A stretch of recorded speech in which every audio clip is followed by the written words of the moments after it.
But we're going to be talking about 2025. We're talking about 2025 over here, y'all. Okay. Y'all know how much time we got left in 2024?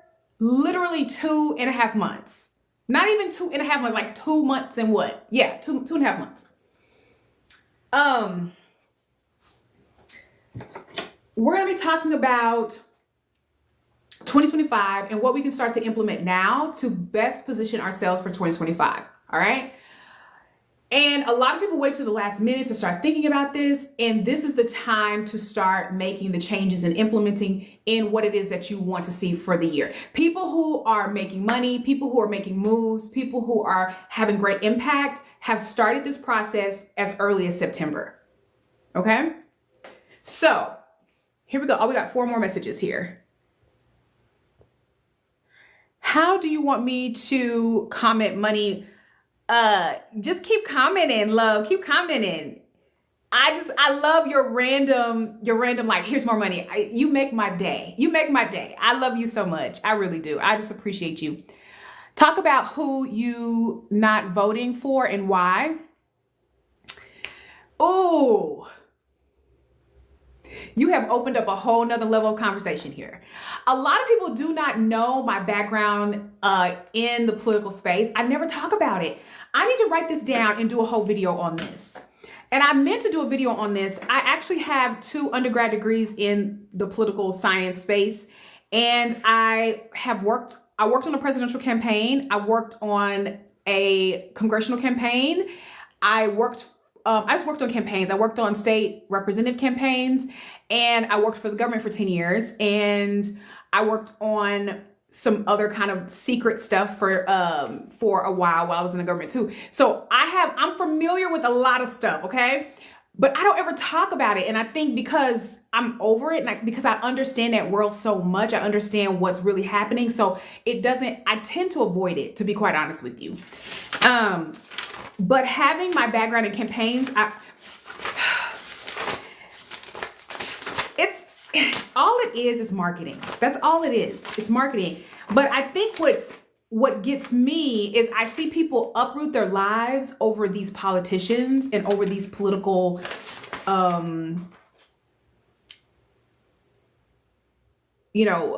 media blitz to gain attention or to impress constituents that really hold no weight. And because I understand that, I understand how it works. I don't even flinch, y'all. I don't even flinch. I need to do a video on this and break this down. Oh my gosh, thank you. I need to do a political video breaking down how campaigns work and how, I don't know exactly how I would I'll have to work on that. But yeah, I need to do one of those, okay? I'm fascinated. In my opinion, I think the political space is probably one of the most effective marketing, branding and marketing kind of examples. And I find it fascinating because I find that the political space gets away with a lot more than I think other general brands would get away with. And I find that quite interesting. And what I also find interesting is how, like I said, people uproot their lives. They give up their savings, their retirement.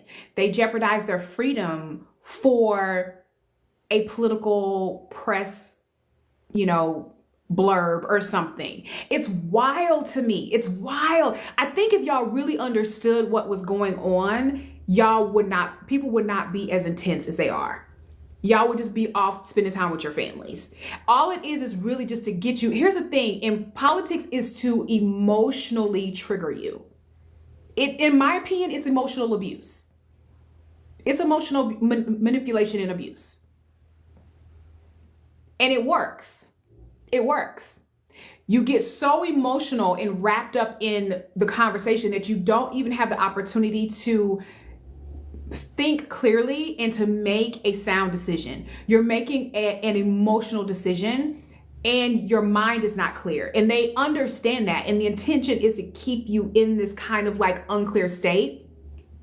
with these extreme emotional pops. Boom, boom, boom. And you see this, you know, primarily through these election seasons. Things get really calm, you know, and then these election cycles come up, and it's just emotionally intense. And in my opinion, it's emotional manipulation and abuse. It is. Okay. Oh, and then I get a message at the bottom that says, learn more about the U.S. elections. I don't care about the U.S. elections. You know, so yeah. But it was a fun experience. I actually got to do some really cool things, y'all, when I worked in politics, when I worked on campaigns. Yeah, I got to do some cool stuff. I wouldn't go back into it. It wasn't bad or anything. It's just not my cup of tea. I think it wasn't bad. It was fun. I didn't like the fact that you have to move so much, right? Because like one person starts a campaign and say that, let's say that campaign cycle is so many months, and let's say they win. Okay, so if they win, they usually what they'll do is they will fill their cabinet from the people who worked the election, which is great. So that means you have another 2 to 6 or 8 years that you're going to be in that area working for that particular representative. But if they lose, then you have to move to another place where there's a candidate who is hiring to work a campaign. Usually you are picked up for another campaign before you even end the campaign that you're working on. The only thing about that is if your candidate doesn't win, you could be moving every 6-8 months and you don't know where that's going to be. The next candidate who needs somebody that hires you might be in Alabama, Wauwatosa. You know what I'm saying? What I look like down there. That ain't what I'm trying to do. You know what I'm saying? So I didn't stay in it.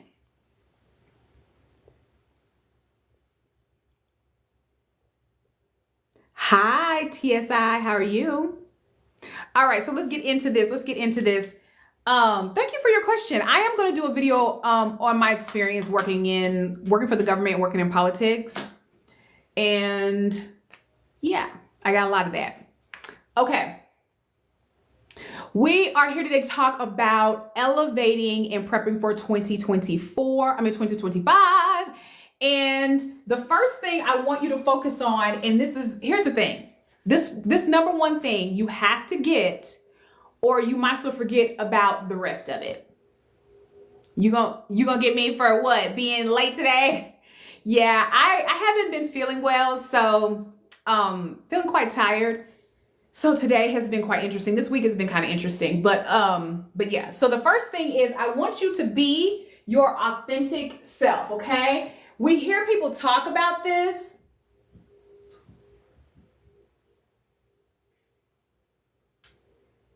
Authenticity. Hold on.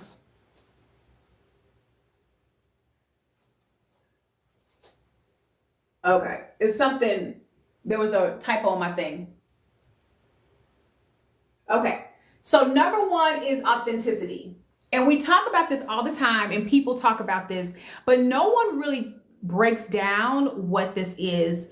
And I am going to give you the simplest way to tap into this effortlessly.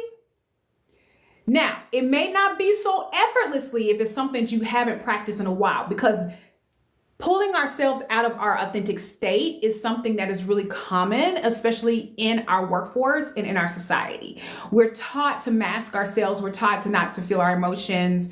And people who can do this effectively tend to do really well in corporate spaces and workspaces. It's 11:11, y'all. It's 11:11. I see 11 people in here. But we're going to tap back into this. The first thing I want you to do is I want you to shift from your head to your heart, okay? I want you to shift from your head to your heart, all right? I want you to shift from head to heart. Hear me, okay? When we're in corporate spaces, often they want this thinking cap all the time. They don't want you to feel anything. They don't want what you think, what you feel. They want this thinking cap. This is what I think we should do. This is what I think the strategy should be. There's nothing connective around that. There's no emotion around that. And you're not really we don't know who you are. We know that you're smart. We know that you're talented. We know you have some sort of skill. We know that you have some sort of capability, but we're not really connecting with you as a human being. And like I said, this is so common in corporate spaces. People who can tap into this space tends to thrive. But in order to be our iconic selves, to elevate ourselves, we really need to tap into our authenticity. And it starts by shifting from our head to our heart. Okay? You are glowing. Bless. Thank you so much. Thank you, love. That means so much to me. It means everything. You don't understand. I might even cry after this live. Thank you. Yes, Lord. Yes, Lord. Yes. Hi, Michael. How are you? Okay. This is spiritual. Yeah. Okay. So listen, for 2025, this is between now and 2025, for the next 2 months, listen to me. When you are interacting with someone that you want to have a deeper connection with, just everybody, I don't care who it is. I want you to take a moment, okay? And I want you to take a deep breath. I want you to just, even if you got to take your hand and go into your heart, I want you to pull it down, okay? I want you to pull it down. And I want you to speak from your heart. I want you to share from your heart in a very transparent, vulnerable way. When you speak from your heart, when you share from your heart, everything you say, everything that you do is chef's kiss. It's perfect. It's perfect. You can't go wrong. If you are worried about something being wrong or not perfect, it's because you're in your head and you're not in your heart. When you share from your heart, think about being in love and you're having a conversation, or let's say like a heated debate or argument with someone you love. In that moment, you don't care what you're saying. You're speaking from the heart, the vulnerability. I love you. You know what I'm saying? You're as ugly and as embarrassing as it is, it's like, I love you. You know, you don't care what's happening in that moment. And everything that you're saying and everything you're feeling and you're putting out there is real. It's real. And the other person can feel it, whether they receive it or not. That's a whole nother conversation, but they can feel it. This is another reason why you have videos that do so well on this app, where people can just get on here and just start talking and it just goes viral because people can feel the authenticity through the screen. We're still in exchange of energy on these platforms. Okay. So in between now and 2025, I want you to practice this. I want you shifting from your head to your heart. I want you to share from your heart. Okay. You got that? Let me know in the comments. Say you got that. I got this. I got this. I got this. Thank you, Kim. Thank you so much. I had to learn this. I had to reattach with this part of me. There was something inside of me that was wanting to have this breakthrough again in my life. And it was around March of 2023 where I found myself gravitating towards things that were more heart-centered. And I had this breakthrough. And it actually changed my business, to be quite honest with you. That's when I started to see a lot more. I think I actually went like crazy viral around that time too, when I had that just like emotional breakthrough. So anyway, this is what you're practicing, head to heart. Let's move on to the next one, okay? Y'all got that? All right, you got it. All right. The next one is, I want a clear, you gotta have a clear brand vision. Okay? 2, a clear brand vision. You can be as authentic as you want to be. But if people don't understand what's happening and what's going on, it doesn't matter because they don't know where you're taking them. Okay? You've got their ears. They trust, they're bringing down their guard through this authenticity. but we are giving them some clarity to fully trust you in the moment. And the way to do that is to let people know where you're taking them. Where are you taking people? And this is great for anything, not just in your business, but for our lives, for our families, for our relationships, for our friendships, for our intimate partnerships. Where are you taking me?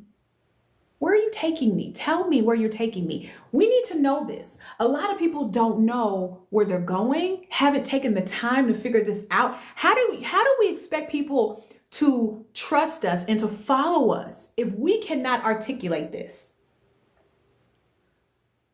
Okay? We are elevating in prep for 2025.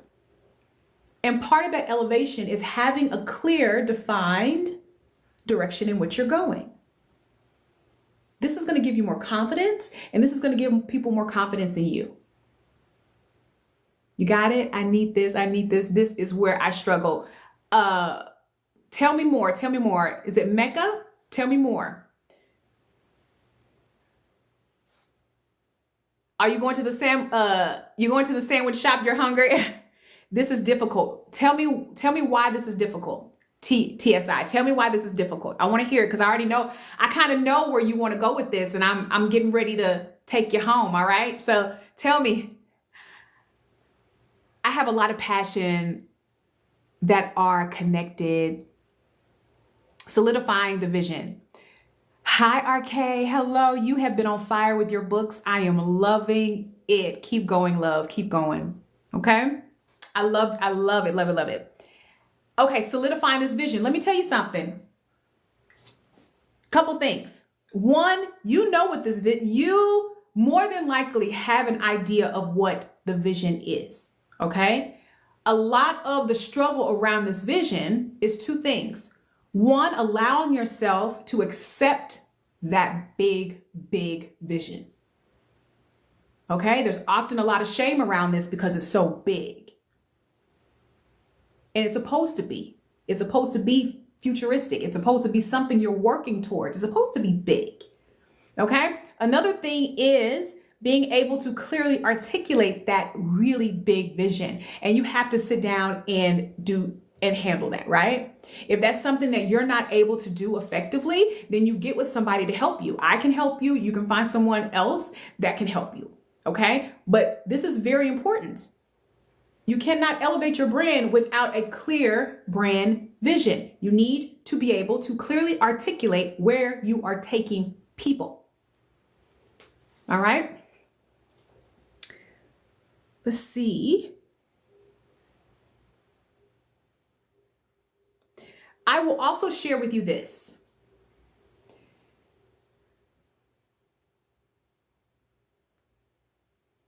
There are people that I had consultations with back in 2023 who are sitting in the same spot that they were in 2023 right now. Why? Because they never got help for these things. They never got help for anything.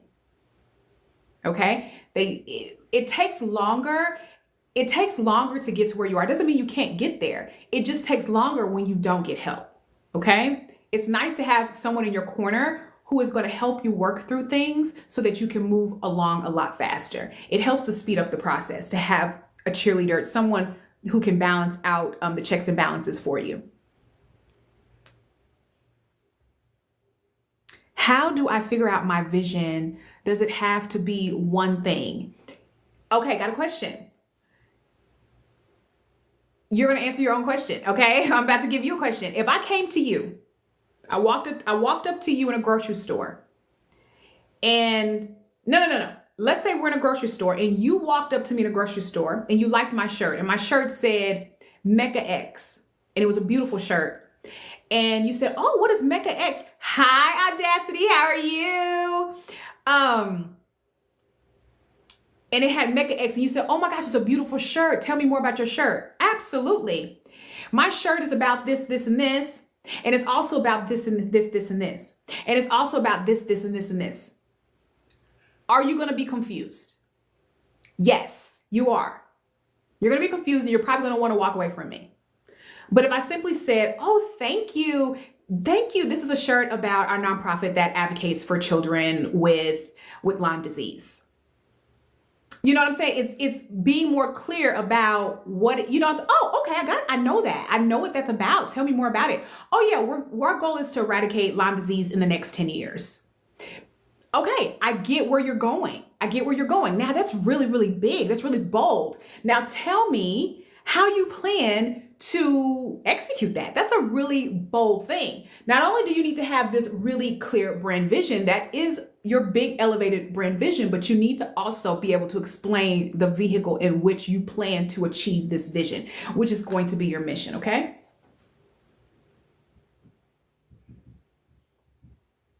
This is your ship. This is really like your anchor. That's your anchor. This is your ship. This is your vehicle. This is how we're getting there. This is the movement. This is the movement that people buy into. Okay. But it's hard putting it into a cohesive vision. Yes. And that's when you know it's hard and you can't do it, you find someone who can help you do that. You are more than welcome, RK. I just love it. True indeed. Okay. Are you going to sit there and continue to ruffle your feathers and chase your tail? Or do you really want to move forward? You find someone who can help you. Okay. Let me tell you something. I don't have a problem seeking help. I seek help with stuff all the time. Okay. If I can't figure it out, I'm not going to sit and spin my wheels trying to do it. Who can help me? Who can help me? Where you at? Side note, love your new hair. Thank you. Thank you so much, love. Facts, Grant. Thank you. I agree. I need help. That's the first step, is acknowledging that you need help. Okay, makes sense. Is a personal brand different from a business brand or intertwined? It is different, but it kind of can be similar a little bit. It depends on how your business is structured. Are you your business? If you are your business, then it's pretty much the same thing.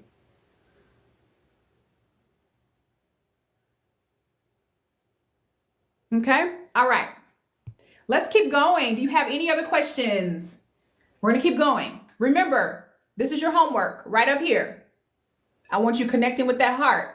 Next, we got number 4. Oh, this next one is speaking to me, y'all. I gotta practice what I preach. This is next level storytelling, okay?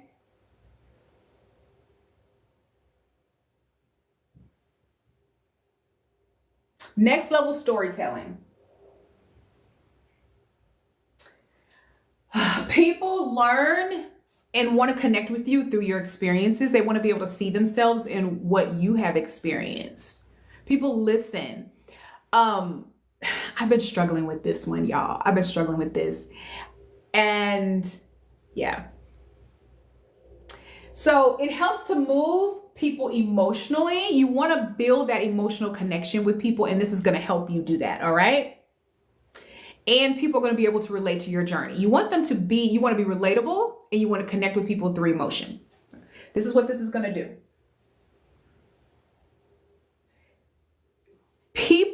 People hear that you have a great product. This is a great product, right? This is a great product. This is a great product. This is a great product. These are sold by 2 different companies. If this company, let's just say they're both equally made out of the same product. Yeah, they're the same product, but just different colors. And this company says, I started this company because when I was 22 years old, I lost my son. And one of his favorite things to do was to color with this very special blue pen. And every time he would color with this blue pen, he would look up at me and he would smile. And he would say, Mommy, I love my pen. And in that moment, I realized how important it was for kids to have something that's so special for them. And I wanted more kids in the world to have their special blue pen. Now, tell me which one are you likely to buy? Tell me in the comments. The blue, because we have an emotional connection to it. Yeah. The universe just drives me crazy because it's like every time I struggle with something, it's like it's thrown in my face. Like I was talking to someone the other day, I was like, I don't want to share my story. I don't think anybody wants to hear my story. My story is so triggering for me. Then at the same time, I feel like it's, you know, there's so many more worse things going on in the world, but we're learning together today. Okay. So your next level storytelling, but here's the thing. We said people need to be able to relate through your journey and they need to emotionally connect, but listen up. In order for people to emotionally connect, you got to get step one right. You got to lean into step one, baby. Okay. This storytelling ain't going to work if you ain't solidified level number one. And in order to solidify level number one, you got to get over the fear of pissing people off. All right. You hear me? Okay. I'm so bossy. You hear me? I am so bossy. I wish I wasn't so motherly. I really do, but it's just who I am. So I have to accept that. All right. So the next thing, we've shifted from our head to our heart and we are filling up with joy and just connection. We are clear in our messaging. We know where we're going and where we're taking people. We're able to connect with people emotionally with understanding our story and journey and our why. But now we got to figure out who we're talking to. Okay? This is going to be your targeting, customer targeting.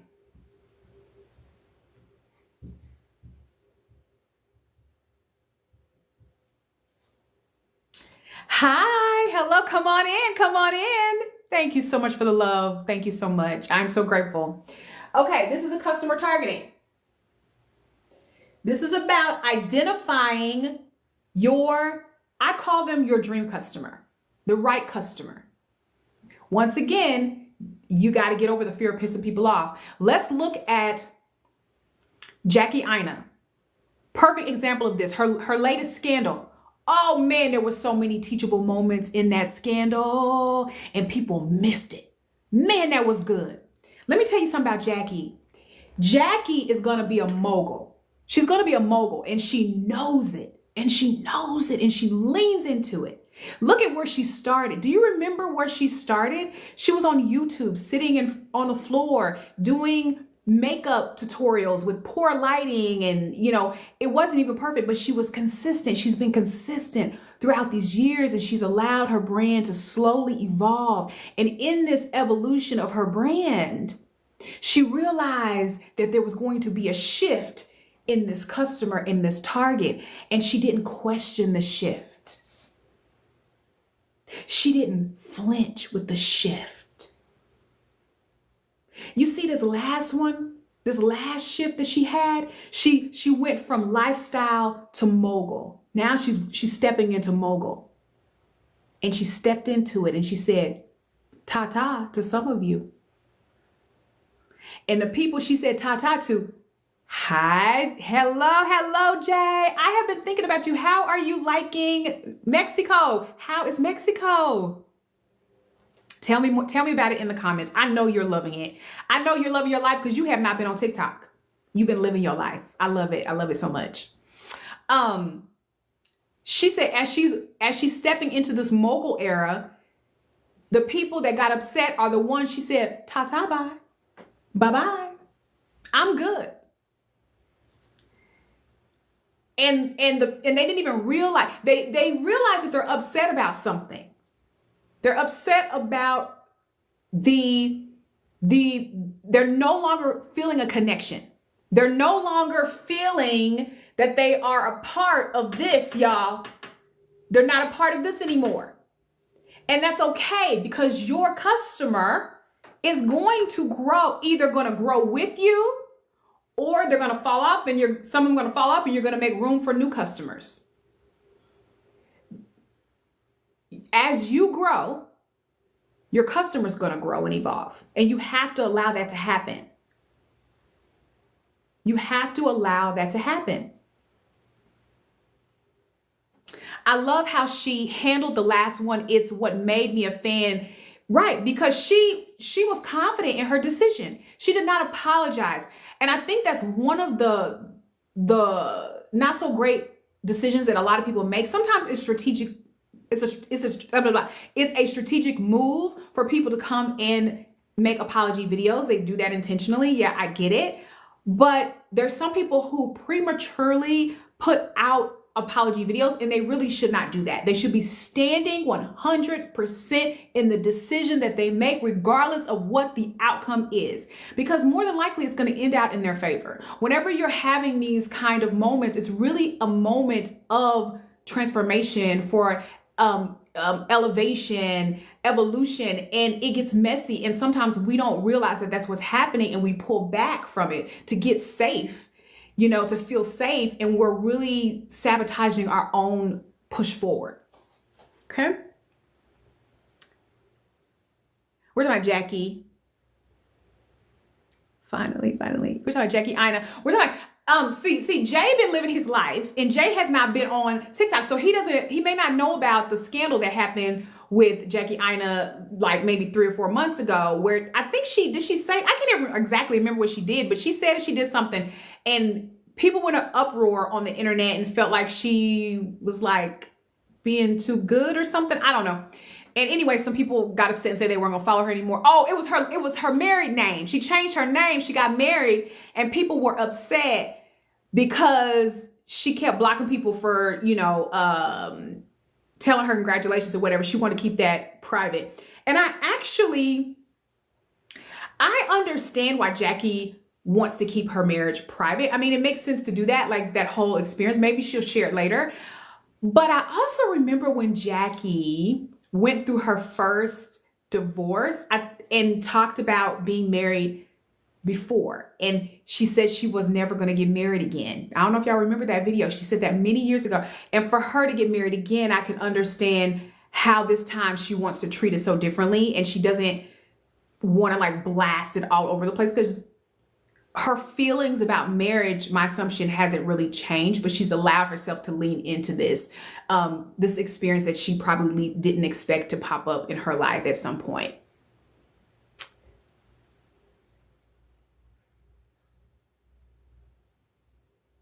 Kennedy Jazz is like that too. I really like that. She got married. I do not know. She started blocking people for the word auntie and assuming, yeah. And I find that fascinating about the whole auntie thing, because Jackie has made videos about how she embraces aging. But then I also understand, I think I saw something else about how she didn't want to be held in this like authoritative role when she herself is growing, and she didn't want to carry the weight for people seeing her that way. And I understand that, right? Like, she's younger than most people, and she didn't want to be like be the only responsible person in the room. So I get where she was coming from that. But I also found that very intriguing with the aging conversation that she had too. I kind of think she had that aging conversation a little prematurely though, because when you're in your 30s, you don't think much about aging until you start getting up in the 40s and stuff starts moving around. And then you like, oh, I get it. I get it. Wait till you get about 43 and your whole conversation is going to shift. Oh, white people like 10 plus years ago. Oh, on YouTube, like 10 plus years ago, she spoke about it. She sure did. It was about 10 years ago. She talked about her experience being married and how she never wanted to get married again, because some people hate that auntie word. Yeah. And I get it. Right. And that's the thing. That's the thing that kind of threw me off, because she had posted some videos saying that she was content with aging and what comes with aging, and she embraces all that. But then when you call her auntie, are you truly okay with it? And like I said, when you're in your 30s, as someone who is a 43-year-old woman, when you're in your 30s, you can't even fathom or think about 40 and plus because you're not there yet. Even though it's so close, you don't really understand that. But when you get 40, things change and shift. And I think there's like this change and shift that happens like every year, right? Like who you were at 20 was not who you were at 30. And what was important to you at 30 is totally different. It's the same thing at 40. What is important to you at 40 is totally different than what was important to you at 30 or in your 30s. There's a totally different shift. My nephew calls me auntie. It doesn't bother me. Aging does not bother me. What bothers me is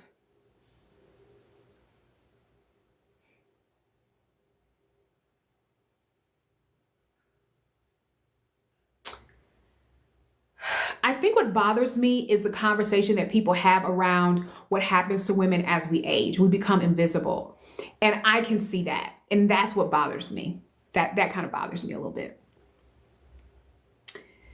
Being called auntie is a respect thing in Africa, and she's African if it's not mistaken. I believe so. How do you handle clients that don't respect how you operate your business and overstep boundaries? Ooh, let's take this in steps here. How do you handle clients that don't respect how you operate your business? Let me say this. A client who does not respect how I operate my business is not a client of mine. Not a client of mine. I don't have that problem. Why? Because I speak to a client who embodies certain type of characteristics and personality traits. I speak to a client that embraces respect for themselves, wants respect and demands respect for themselves, therefore understands how important respect is for others. Your client embodies everything that you want to see. And they take pride in those things. And overstep boundaries. Okay. Overstepping the boundaries is really, there may be some lack of clarity around what the expectations are. So do you have some things written down? Are you using contracts?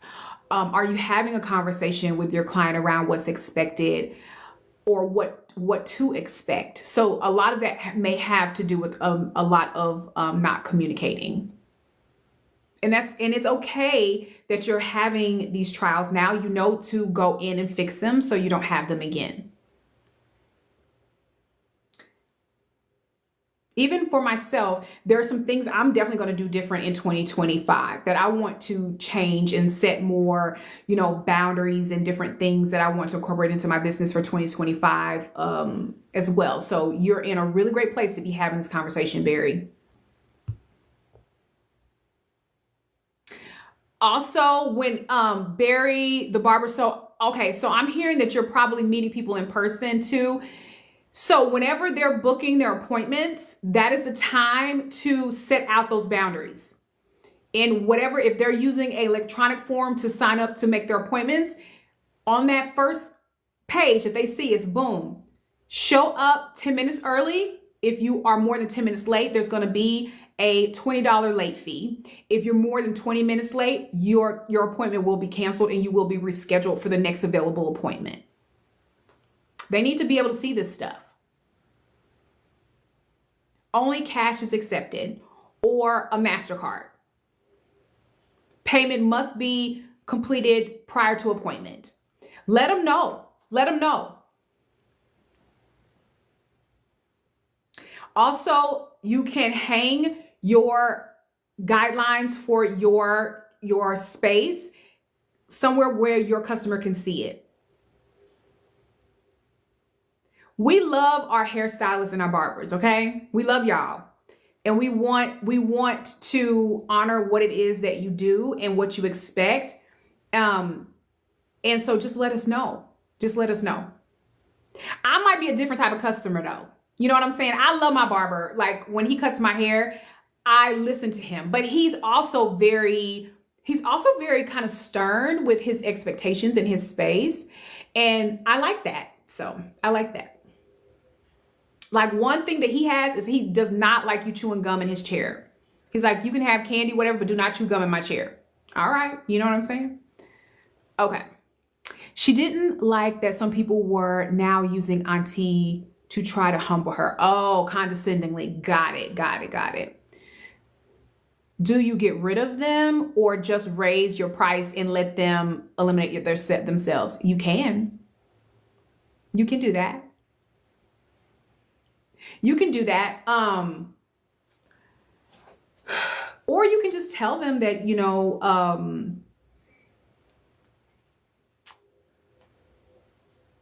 how about being honest with them? Is that a bad thing? Is it bad to say, you know, I have enjoyed having you as a customer at this time? I don't think that it's best for us to continue, you know, it's not best for us to continue. I don't think we're no longer a good fit. Is that a bad thing? No, I don't think that's a bad thing. To be honest with you, it's quite respectful.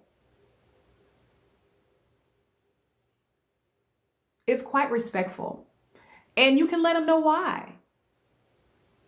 And once again, it goes back to this, sharing from the heart. You know, I don't think that we are any longer a great fit for each other. I really don't have the time, the patience anymore to deal with you being late every time there's an appointment, and it puts my entire schedule back all day long for the rest of the day, and I am getting home late to my family. So if you want to continue to be a customer, I would love to have you. At the same time, it's going to require you to be on time to your appointments so that I can get you out on time, I can get the next person out on time, and I can get to my family on time. Is that too much to ask for? No.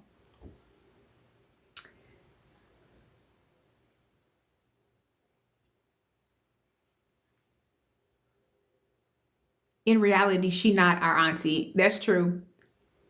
Jay said something really great. Direct them to someone else. Yeah, that's a great point. You know, I think there's somebody who would be an amazing fit for you, who would be a better fit for you. I totally agree. Perfect, Jay. Thank you for that. Thank you for the follows. Yes, yes, yes. 30 plus amazing people in the room. Let's tap the screen. Thank you. Yes, tap the screen and share some love. To niche or become the niche, is it better to have separate pages to keep things focused? Okay. I am really big about not overstretching yourself and extending yourself. And I see people do this all the time. When we split our energy, it is hard to build things. It really is. I had to learn this the hard way. Where you focus your energy, once again, we are an exchange of energy. People know that you're focused on us. Even though you might be posting here and you might be posting on YouTube and you might be posting on Instagram, where you are spending and dedicating most of your time, people are going to know you are focused there. If I'm posting over there on LinkedIn, and guess what? I'm never over there. And guess what? I ain't got no followers. You know why? Because I ain't focused over there. They know I ain't over there. They know that's a ghost page. Somebody just randomly posted. Ain't nobody engaging. It's the same thing with all of these pages and all this stuff. What do you want to do? Where you want to take people, how you going to take them, and where you're going to find them, where you're going to connect, and what feels best for you around connecting with people. Determine those things. Is it better to have separate? Okay. It's different as a female barber dealing with men things. It's definitely, I totally agree with you on that. I'm definitely post signs in the shop. Post the signs in the shop. I understand what you're saying. I understand exactly what you're saying, and I hear you. I will say something to this regard. I know being a barber and managing two bands is two different experiences, but I want to share my experience with managing men. Men actually like order, and they like direction, and they like clear direction. When I was an artist, when I was a professional artist, I had two bands. I had one in Dallas and I had one in New York. And they were all men. And I remember when I first got started with these bands, I don't even know how like morphed into having bands and being an independent solo artist to having two bands, but it happened. And I was nervous about managing men because men ego, they don't like to be told what to do. But what I found and what I realized is they actually like order, and they like leadership, and they like clarity.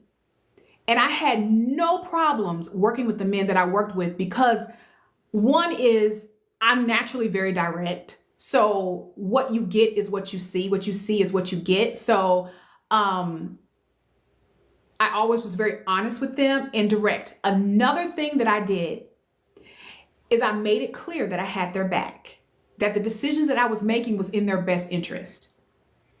So because of that, they trusted me. And they followed my leadership. I never had any problem with it, but I was scared about it. I did feel a certain way being a woman. And I agree that you do have to stroke their ego a little bit. You do. I did make an intentional effort to let them know how great they are and that I see them. And if they need something, call me, not that your clients need to call you. That's a whole nother conversation, but, I did listen to them, and I made sure that they knew that I saw them.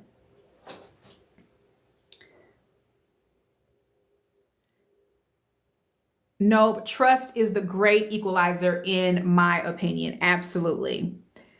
It's not a bad thing. I think some people are afraid to tell their clients that. I think you should tell them. And clearly they might be stretching the boundaries with you because you are a woman, and not because necessarily you're a woman, but because you as a woman may not feel like you can speak up and set boundaries.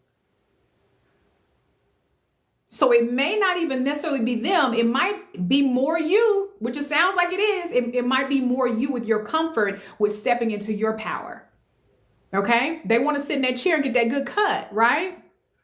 And it doesn't have to be mean or anything. Just say, hey, you know what? We've got some new rules, and we got some new rules around here because I want to make sure that you have a even better experience, and that I get you in and out here on time, and that your cut is on a whole nother level. So I've got some new rules, and these are things that are going to be put in place here in the next week. Let me know if you have any questions about them. Best way, be honest and direct. I hear you. I hear you. They sure do. Thank you. As someone with ADHD, I have multiple interests and understand my message is to one, I love the new look. Thank you, beauty expert. That means everything coming from you. Thank you. I've lost so many people after setting a boundary, but you're right. I will do differently. Okay, so let's talk about, I had another breakthrough around the loss of people, okay? That's not necessarily a bad thing, because I had to learn this year. We teach people how to treat us, and people say this all the time, but they never break it down and they never explain it. And we're going to talk about it because I had a breakthrough around what this actually means.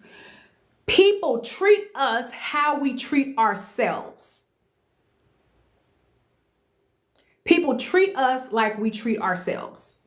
So if you're treating yourself a certain way, and they're seeing how you're treating yourself, and in the mix of that, you're teaching people how to treat you, and they're treating you that way, and you don't like how it makes you feel, and then you make some changes.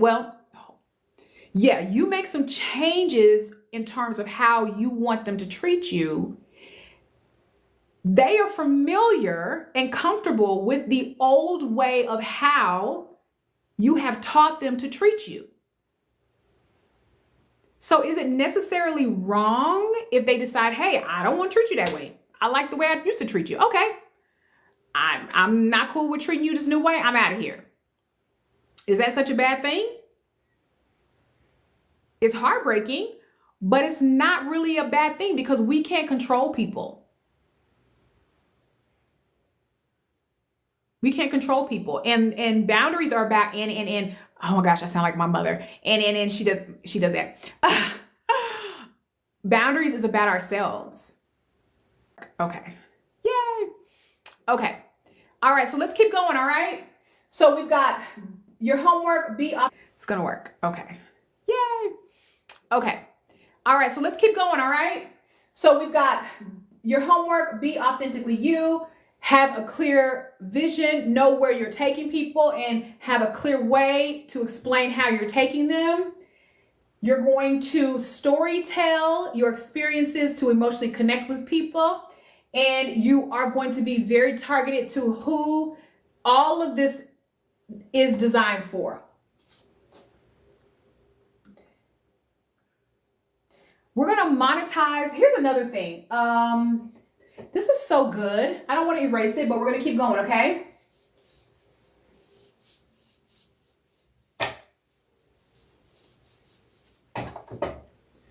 All right, the next thing is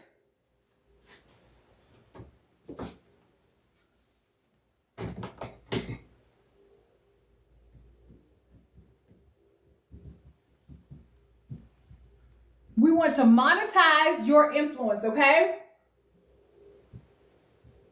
Monetize your influence. This is something that with this elevation, you may already be monetizing. You should already be monetizing. If you come into me, you already monetizing something, okay? At the same time, there may be some elevation around this. There may be something that needs to be elevated around this. Look at how you're monetizing. What can you improve? What needs to be changed? For example, Barry, you are elevating the experience of your customer. So with that elevated experience, there might come an elevated cost. And that may be very important for you to implement. Sometimes things being too cheap is not necessarily a great thing for our business, okay? So make sure as you're moving into this next season of elevation, that you're looking at your services, you're looking at your products, you're looking at to make sure the prices are still compatible with the next level and version of you, the space, all the things that you're doing. What needs to be, if it needs to be any changes in that. Community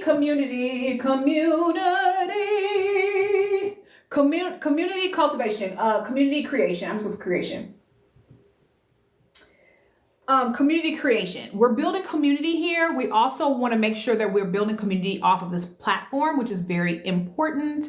You're growing your text message, you're growing your email list, those type of things. You're meeting people, you're having in-person events. You are creating an email list for your products outside of this platform. I know for TikTok Shop, this is what I find very fascinating that no one talks about.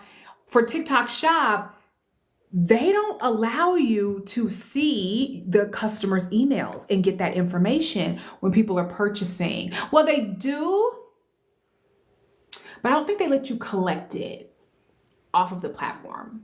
I don't think so. Correct me if I'm wrong, but I think that might be the case. That's concerning for me. That's very concerning for me. All right. I want you to lean into your online presence. Okay?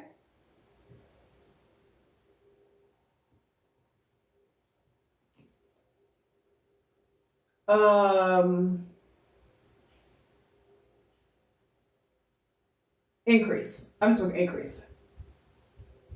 All right? Online presence increase. I want you to lean into that, and I want you to be very unapologetic about showing up on these platforms. Show up. Show up, show up, show up, share, share, share. In my experience, it didn't. In my experience, it didn't what? Oh, in your experience, it didn't with the TikTok Shop? Okay, so it doesn't allow you to collect that information, which is really concerning for me because you've got all these customers and you can't keep that information if you want to build off the platform. Yeah, TikTok. Okay. So for this next season, I want you showing up. I want you to be consistent with your showing up. I want you to be unapologetic with showing up. I want you to show up in a very authentic way. And I want you to own your space. I want you to own your presence. I want you to own your words. I want you to own your greatness. I want you stepping into that. I want you standing into that. This is my charge cable here that's like showing. So I do apologize for that.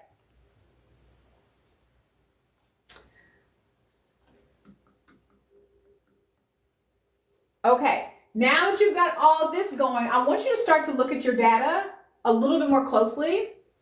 And I want you to look at what's working. What has been working?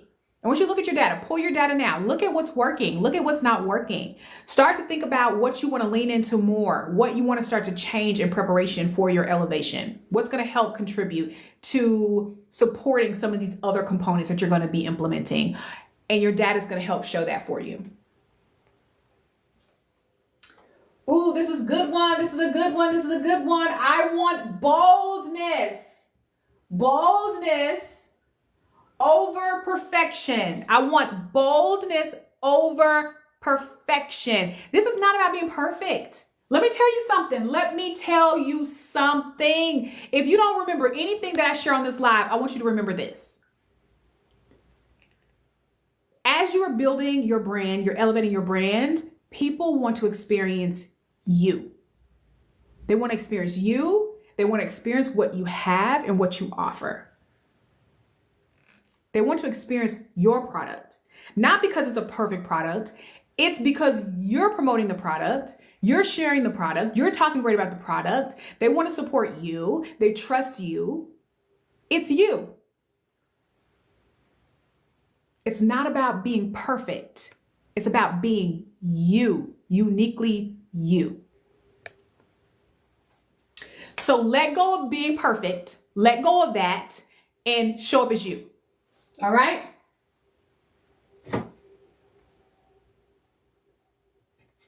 The next thing is, the last thing is, we cannot do everything on our own. We cannot. The people that you see that are successful have reached out and gotten help from people. Okay? You cannot do it by yourself. You need a team. You need a team. You need people who are smarter than you in a lot of things. You need people who are smarter than you. Team. Smart team. Why is this important? Because it's going to save you money and it's going to save you time. Two very valuable things. When we don't move smart, we waste money and we waste time. We waste money and we waste time. Yes, I need a team. Okay, go make it happen. Go make it happen. No excuses. That's another thing. That's another thing. 4, make it happen.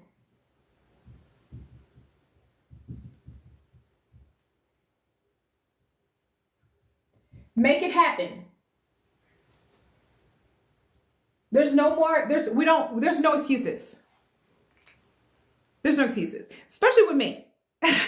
There's no excuses. Don't call me with your excuse. You know what I'm saying? Because I'm probably going to give you some ideas for solution and then I'm going to tell you go do it. But that's what I love about the clients that I work with. This right here, making it happen. That's not even a conversation we got to have. If they can see the pathway to actually going and doing it, they'll go do it. They'll go do it. And I love it. And they come back and be like, Toya, killed it, nailed it, done. Like they're on it. They're on it. I love it. I love it. I love it. I love it. Okay.